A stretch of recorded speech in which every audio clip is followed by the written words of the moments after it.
Hi everyone, Peter Nash here reporting from ACR Washington for Room Now 2024, and this is another session on more JAKs.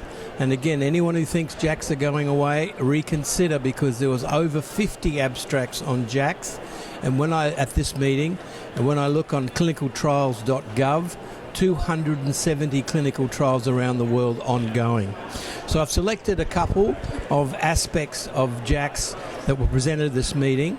Everyone saw the SELECT-GCA study at EULAR, represented here, upadacitinib in giant cell arteritis, separated early, efficacy out over time. Interesting, we looked at the safety signals.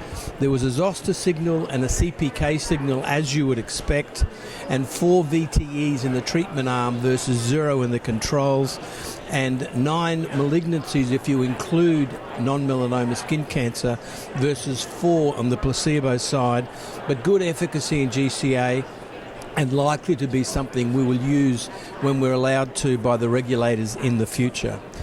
Presented here to marry the GCA study was the polymyalgia rheumatica study called the Bachelor study from France.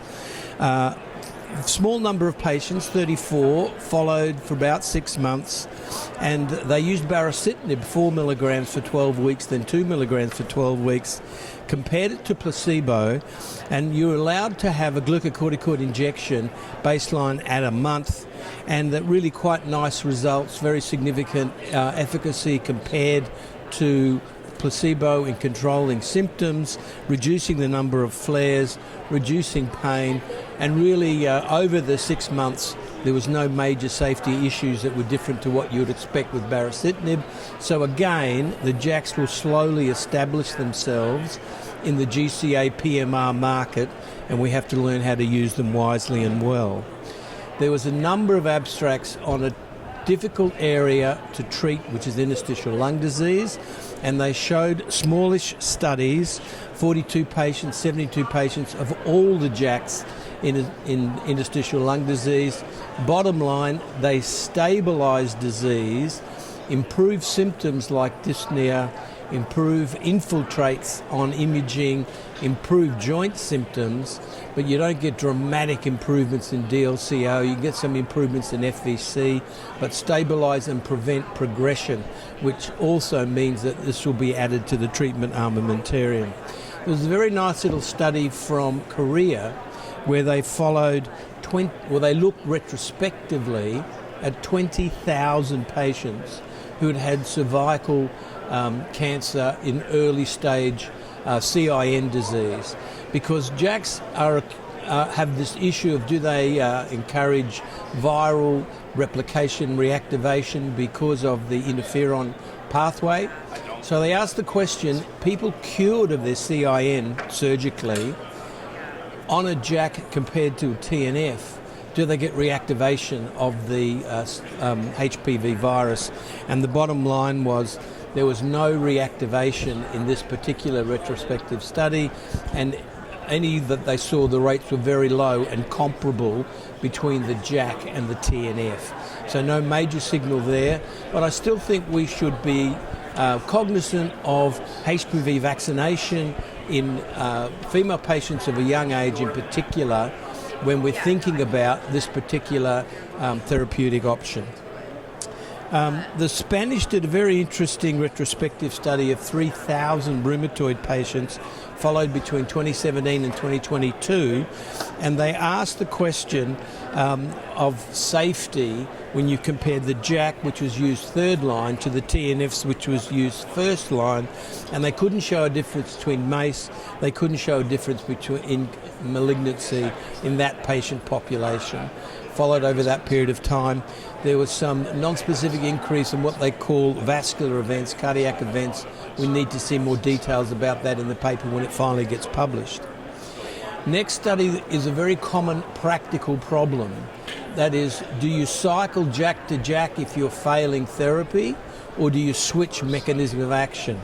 Well, the uveitis study in the US of rheumatoid arthritis looked at 197 patients, 28% of them cycled from JAK to JAK, and just to be aware, that first JAK was the fourth line therapy in 60% of the patients, so they'd already had a long journey before they got there. And they compared that with the 72% of their 197 patients who went from JAK to another mechanism of action, usually a TNF, and they showed cycling JAK to JAK had improved disease activity and better effect on patient-reported outcomes compared to cycling to another mechanism of action. So those of us who are using an alternate JAK after one JAK's been inadequate or intolerant, there's evidence for the efficacy going in that direction. Indeed, 1 in 4 of those patients that cycled JAK to JAK went into low disease activity. If you had fibromyalgia, central sensitization, if you'd failed a couple of biologics, you're more likely to be the patient who cycles between JAKs. Uveitis can be a difficult problem. There was a very small study of 9 patients that suggested the JAKs might be a treatment choice in refractory uveitis that's failed a biologic like adalimumab. We need more details when that paper is finally published, but that might be another treatment option. And finally, we'll mention the new JAKs that will be coming soon. Watch this space. Beprocitinib has been presented at recent meetings. It's a JAK1 TYK2 inhibitor. It's underway a study in dermatomyositis. It's already been studied in psoriatic arthritis and psoriasis. They had an animal model, a skin model, and they showed good efficacy on gene expression and the skin element of dermatomyositis. We await the results of the VALOR study. There's another TYK2 coming after deucravacitinib called zasocitinib, and they showed efficacy and safety of 290 patients with a TYK2 that's 1 million times more selective for TYK2 than the prior agent. It's going to leave JAK1 and JAK3 alone. The supposition is you'll get less interference of interferon, etc., with this new agent. But the real question is, where do we put the TYK2s in our treatment armamentarium?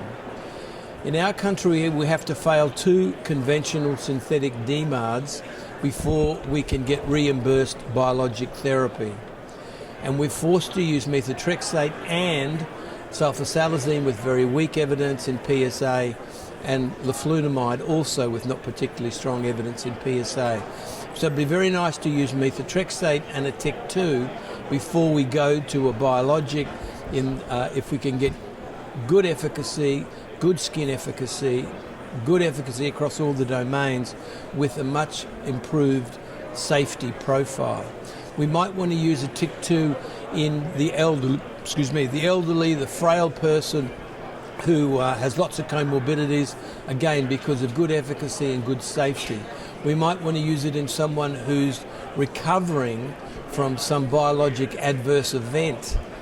So there are roles, and finally, we might want to use it in combination. Someone who's doing well, has a flare, needs a bit of additional help.